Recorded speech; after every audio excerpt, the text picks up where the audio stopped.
Welcome to another installment of Epitomic Entrepreneurs, brought to you by Moneyweb TV. I'm here with Marc Ashton, Managing Director of Moneyweb. Hey Chris, how you doing? I'm good, thanks. Good.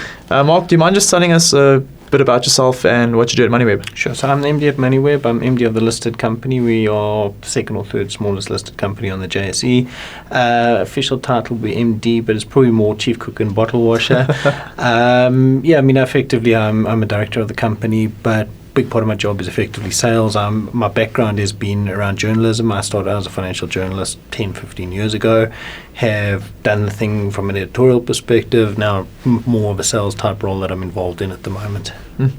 And what are your thoughts on the current entrepreneurial state in South Africa? So this is something I'm super passionate about. I love entrepreneurship, and I think the big thing about it is probably the most important discussion we're going to probably have in South Africa for the next 10 to 20 years is what defines entrepreneurship. What is an entrepreneur? Because I think, if you look in South Africa, unemployment sits at 27%. Failure rates in South Africa are enormous, super concentrated industries. I'll use media as a perfect example. 80% of private media is controlled by two organizations. You throw the SABC into that, you've got an incredibly concentrated environment.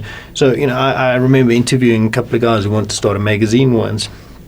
And they came to me and said, no, they've got a little bit of money, they want to get their business going as a magazine. And I hate saying this, but it was a terrible thing to say.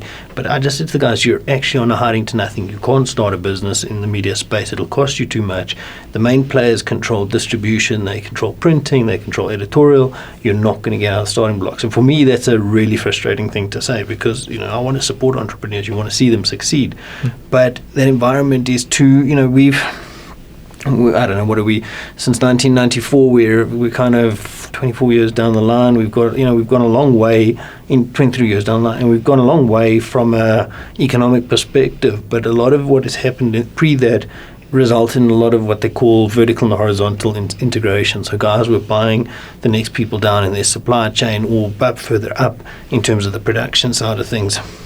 And you can see it now. If you look at what's happening in the Competition Commission, they are nailing all of these businesses that have decided what price things are bought at, what they're sold at, and it creates this environment which is incredibly, it's not conducive for a small business to get started. And I think that's going to be a major challenge for South African entrepreneurs. Foreign competitors are coming in here. We're not hugely productive. Our tech environment is so, but it's not going to certainly blow the lights out. Kenya is probably more competitive from a tech perspective than South Africa, which is again sad to say. And I think just the pure corruption and red tape that makes it so difficult to get a business off the ground. If we don't tackle these issues, you're probably going to have an incredibly skewed economic environment, and the big players are going to continue to dominate, and we can't afford that to continue to have 27 or even 40% unemployment, depending on which figures you're using. And what are your thoughts on the biggest pitfalls from a money management perspective when you look at startups and entrepreneurs in South Africa? Never start a business. I think that one of the big mistakes that entrepreneurs make is they're too optimistic. So when we start a business, and I did it myself, I convinced myself we'd be making profits down the line. It wouldn't be that much hard work to actually get a business going. You take your credit cards, you max it out, you take your overdrafts, and you keep convincing yourself this thing is going to turn, it's going to turn. And a few months down the line, your debts are mounting. And the thing is, in South Africa, there's a saying that you can only afford to fail once. Like in the US, they tell you fail fast, fail big, whatever it is. So if you fail once, because there's no funding for entrepreneurs from a almost a structural perspective. As a startup, you're not going to get funding in the way that you would in the US, for instance. So you end up hitting your own, it's friends and family. And if you lose friends and family money, you're probably going to be the black sheep in the circle. And it's going to be your own money. And the thing is, once you lose that money, you get, your credit rating is negatively affected. So this idea that you basically mix and mash your money between your private and your business is not a great way to go about it. And you've got to be able to differentiate between what is your business and what is realistic and what you require from a living perspective.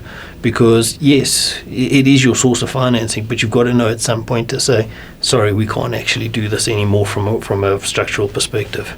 And I think that one of the best things is a lot of people who've built good businesses have built them out of big corporates, and I know it's one of the things we'll touch on just now, but this idea of being able to piggyback off the infrastructure of larger businesses to get your business off the ground is one of those things that maybe entrepreneurs need to think about a little bit more. And what are your thoughts on promoting intrapreneurship or entrepreneurship within a company that could ensure the business continues to innovate? So I'm a big fan of that. So, and I always use the example, Discovery is the perfect example of an entrepreneur. Adrian Gore will always be described as an entrepreneur who went out there and built a fantastic financial services business. But the reality was he came out of a corporate where he had a very specific client that he was able to start with and build the business around.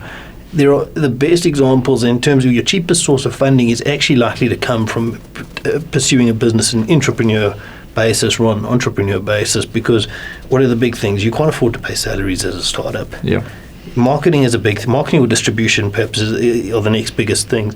And if you don't have them inside of your business, you're not going to you can't build that from scratch. Piggybacking off other kind of structures that are in place, creating ways of creating revenue. I think all businesses are hungry for new revenue.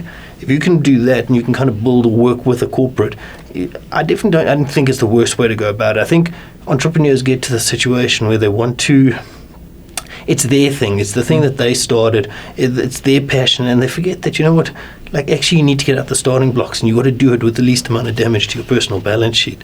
So I mean, I think for me that's a big thing, is to be able to go out and say, how do I piggyback off other people's infrastructure to get my business going? Thanks a lot for those, Mark. And just lastly, just want to tell people how they can get hold of you, or where to get in touch with Moneyweb. Cool. So you can find me on Marc at Moneyweb, MARC at moneyweb.coza. Alternatively, I'm on Twitter, ZA Marc Ashton, that's Mark with a C. And connect with me on LinkedIn. I love doing these things and being able to kind of grow my network as much as everybody else grows there. So please take the time to connect with me. Thanks a lot for viewing this installment of Epitomic Entrepreneurs, brought to you by Moneyweb TV.